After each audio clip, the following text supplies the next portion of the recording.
Hello and welcome to the Indian Spectator. My name is Abhyuday Sharma. Indian economy has a structural anomaly. That is, instead of directly going from the agriculture to the services sector, we should have first been a manufacturing powerhouse. Why you ask? Because that lifts the larger chunk of the population out of poverty and low standards of living. But still, the share of manufacturing is hovering around the same mark. Things have improved in terms of defense and toys, but there is a long way to go. For comparison, the share of manufacturing in China's GDP is around 26.2%. India aims that to bring to around 25%. Agriculture's contribution to the GDP although has declined, but the population dependent upon it hasn't changed much क्योंकि ना ही services sector और ना ही manufacturing sector इस larger population को absorb कर पाया. In this video, I present an alternative prevailing view that how the 1991 reforms actually killed the Indian manufacturing.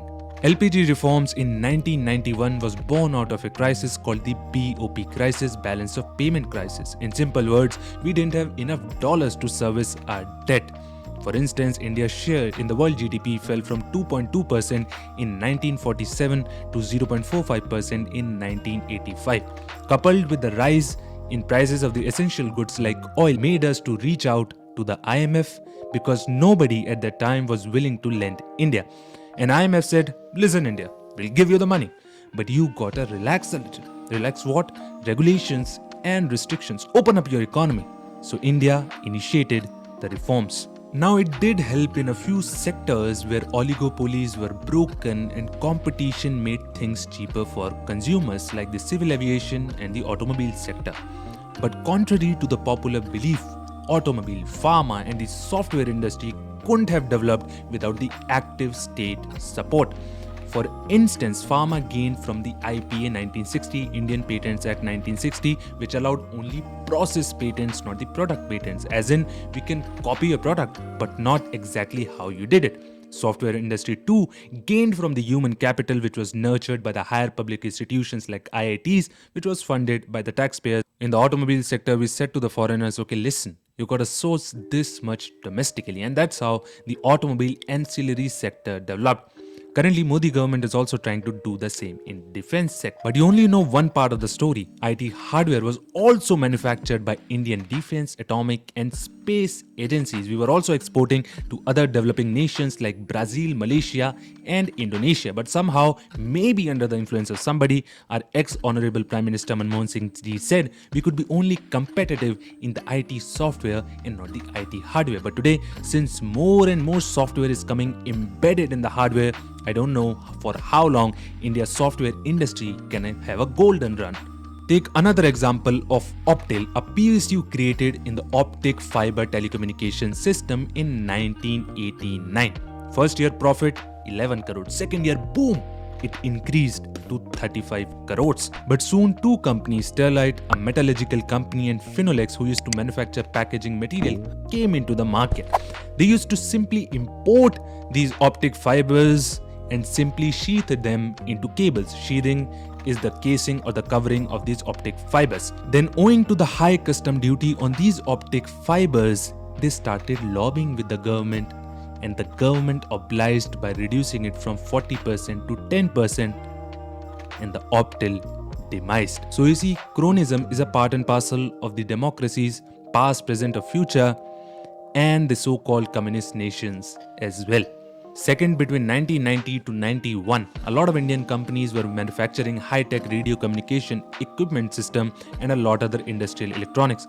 But soon the government's plan to reduce import duty from 60% to 30% flooded the Indian market with imports. Third example is Abhyuday Bharat Heavy Electricals Limited. By 1988 to 99, everything was good. But soon, 4 Chinese power plant manufacturers came into the market, and as we say in India, despite it being China ka mal, it snatched some of the share of BHEL. USA being proactive in this regard with possible lobbying from the General Electric and Westinghouse imposed anti-dumping duty on these 4 Chinese power plant manufacturers, and we just watched. And by 2014, BHEL's share dropped by 30%. Now the thing is, we are often taught that private sector is more efficient, which seeds up a belief in the government officials that public sector is doomed to fail and hence bring in more and more players and simply exit the market. But this is called the survivorship bias, as in the public sector units would continue even after suffering losses, and we will look at them and say, oh, they're not efficient.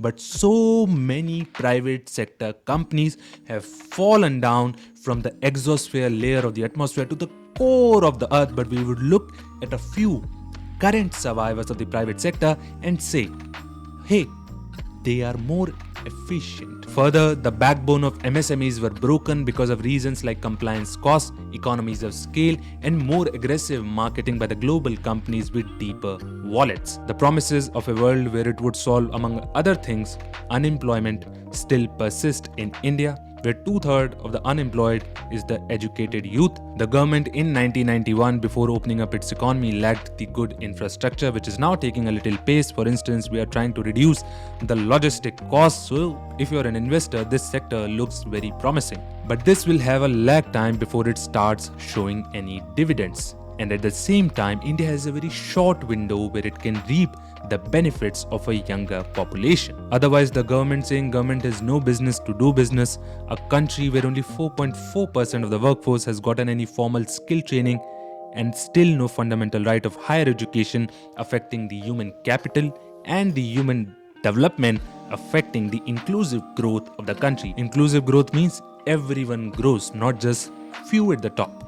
At the same time, the recent report by the ILO, International Labour Organization, says there is a 7% decline in the governments in honoring the freedom of association, that is trade unions, etc., which goes against India being a welfaric state and the directive principles of state policy. This is also very much visible in the laws made for the gig economy. India has to engage with the world, especially the Western world, with the NGOs to tighten the nuts and bolts of how these companies usually operate, maximizing profit over human dignity and environmental dignity, not just widening the inequality, but also making hell for the majority of the population. How hell, you ask? The air we breathe, the water we drink, the food we eat sometimes are being dictated by these companies in their boardrooms through cronyism, which begs the question, who is really over us? Are we being governed or ruled? Are we still enslaved by an invisible rope, which is much more harder to cut?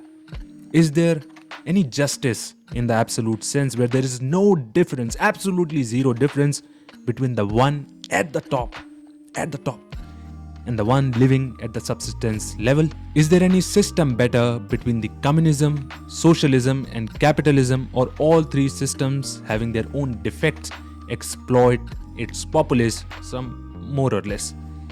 So that's it with this video. Take care of yourself, your family, your surroundings, your neighbors. Keep smiling. Have a good, loving, and a peaceful day.